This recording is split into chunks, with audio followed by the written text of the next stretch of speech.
मकसद आज से नहीं, हमेशा से मुगलों ने भी यहाँ पर आकर हिंदुओं को अपमानित किया, यहाँ पर मंदिरों को तोड़कर मस्जिदें बनाई, तो अपमानित करना था। ऐसा नहीं था कि हिंदुस्तान में जगह नहीं थी कि मंदिरों को तोड़ के ही बनाना है।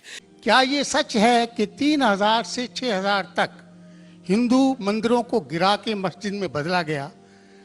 क्या ये सच है कि स्पेशली औरंगजेब के वक्त में हजारों लाखों हिंदुओं को ज़बरदस्ती उनके जनेऊ काट के उनको मजबूर किया गया कि वो मुसलमान बने?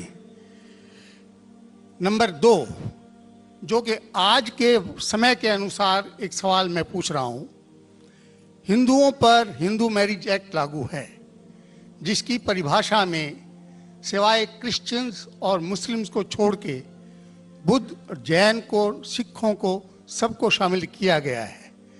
क्या मुसलमानों का ये कहना नहीं बनता कि आप सबको शामिल करते हैं हिंदू मैरिज एक्ट में, इसका नाम बदल के एक ऐसा एक्ट बनाया जाए जो सब पे लागू हो, या इसके अल्टरनेटिवली एक यूनिफॉर्म सिविल कोड जो दोनों धर्मों के अच्छे टेनेट्स को शामिल करे, उसको लागू किया जाए? एक चीज़ मैं ये समझता हूँ कि मुस्लिम लॉ में जो विल है, जिसके अंदर ये लिखा है कि 1/3 से ज़्यादा कोई विल नहीं कर सकेगा, इसका मैं इनकॉर्पोरेशन अगर यूनिफॉर्म सिविल कोड बनता है तो मैं चाहूँगा कि वो हिंदुओं पे भी लागू हो। ये नहीं है कि हिंदू मैरिज एक्ट को अगर इंडियन मैरिज एक्ट में बदला जाए तो मुसलमानों पे लागू हो और हिंदुओं पे कोई चीज़ ना आए। मुझे इस्लाम में ये चीज़ बहुत अच्छी लगी। ऐसे ही कोई यूनिफॉर्म सिविल कोड के लिए ये मुस्लिम आगे क्यों नहीं आ रहे, इसकी वजह मुझे बताई जाए। भाई साहब ने 3 सवाल पूछे एक सवाल में। पहला सवाल कि हिस्ट्री से पता चलता है कि इस्लाम तलवार के जोर पे फैला कि नहीं, लेकिन ये मुझसे पूछ रहे क्या ये हकीकत नहीं है कि 3000 से ज़्यादा मंदिरें गिराई गई थी और मस्जिद बनाए गए और बहुत से लोगों का कत्ल किया गया? ये बिल्कुल गलत है, अफवाह है। ये मैं कह सकता हूँ कि कुछ मंदिरें शायद गिराई गई होंगी, इससे मैंने कहा तो एक भी मंदिर नहीं गिराई गई। हो सकता है कि कुछ मुसलमान अपने आप को जो मुसलमान कहते हैं उनने आके कुछ मंदिरों को गिराया होगा और मस्जिद बनाया होगा, हो सकता है। लेकिन ये कहना कि 3000 से 6000 मंदिर गिराए गए, ये बिल्कुल अफवाह है, बिल्कुल गलत है, बेबुनियाद है, बिल्कुल बेबुनियाद है। कुछ मुसलमान राजाओं ने गलत काम किए होंगे, उससे आप इस्लाम को दोषी नहीं ठहरा सकते। अगर हिटलर ने 60 लाख यहूदी को जिंदा जलाया तो मैं कह सकता हूं कि क्रिश्चियनिटी खराब है? बिल्कुल बेबुनियाद है, वो हिटलर ने किया, बाइबल में तो ही लिखा है कि जलाना चाहिए। इसी तरीके से ये खाली अफवाह है।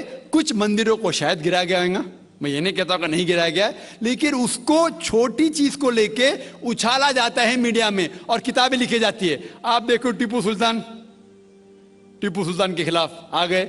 आज भी आप जाएंगे मैसूर के अंदर, उसके आजू बाजू आप देखेंगे तो टीपू सुल्तान के जो आंगन के अंदर है उसके अंदर मंदिर है। अगर आप ये कहते सच है कि 3000 से 6000 मंदिर को गिराया गया था, तो आप कैसा जिंदा बचे?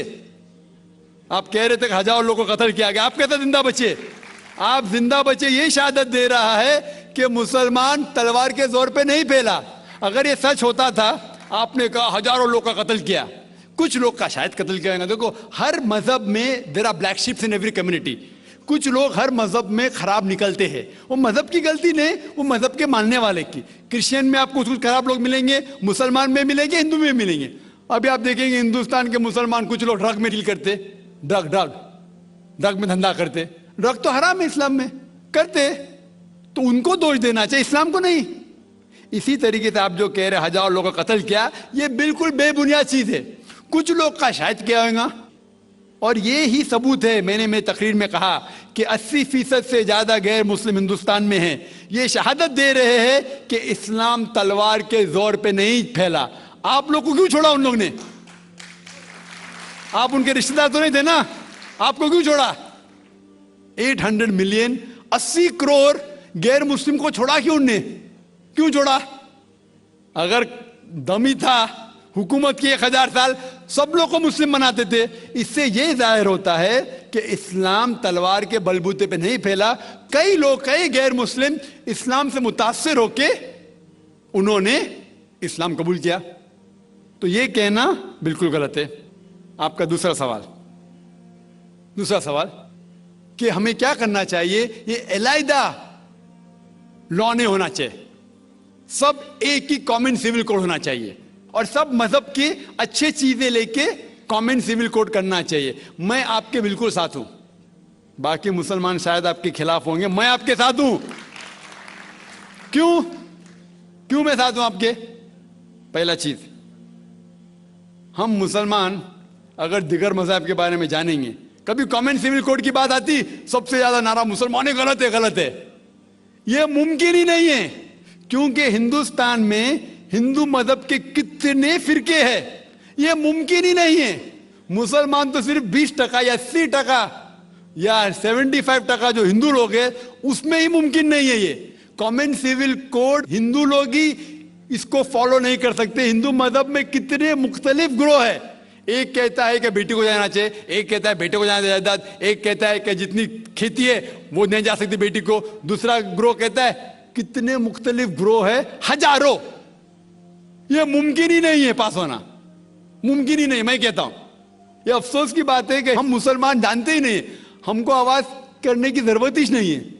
ये खाली हमें छेड़ रहे हैं, क्या कर रहे, छेड़ रहे हैं और हम उकसा जाते। Point number 1। पॉइंट नंबर 2, मान लो आप लोग कबूल करते हैं कि कॉमन सिविल कोड होना चाहिए। आपने क्या कहा कि सारे धर्मों के अच्छी बात को लेना चाहिए, बिल्कुल सही।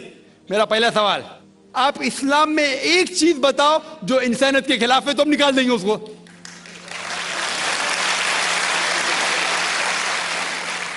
आपका यह कहना बिल्कुल सही है कि बाकी मज़ाहिब की अच्छी चीजें जो है, मिसाल के तौर पे मैंने तकरीर की similarities between Hinduism and Islam, तो जो अच्छी चीजें हिंदुइज्म की मैं ले चुका हूं।